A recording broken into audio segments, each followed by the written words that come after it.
Juan Jerwin Ibilwan, inaaresto kita sa paggamit ng illegal na droga. May karapatan kang hindi magsalita. Anumang sasabihin mo ay maaaring gamitin laban sa iyo sa lahat ng korte sa Pilipinas. May karapatan kang kumuha ng sarili mong abogado. May kakayahan at malaya. Kung hindi mo kayang bayaran ang serbisyo ng isang abogado, maglalaan ang gobyerno ng isa para sa iyo. Naintindihan mo ba ang iyong karapatan? Sir.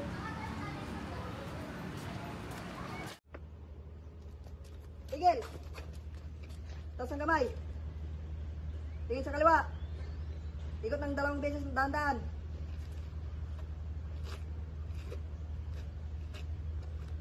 Dapa.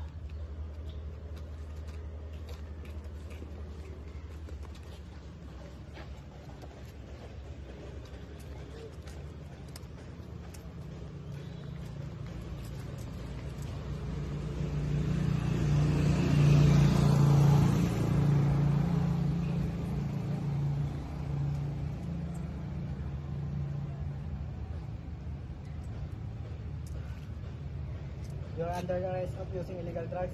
You have the right to remain silent. Any statement you make may be used for or against you in the court law in the Philippines. You have the right to have a competent and independent counsel, preferably of your own choice. You cannot afford legal services. The government will provide one for you. You understand this right? Yes, sir. Ayaw mo nga ako.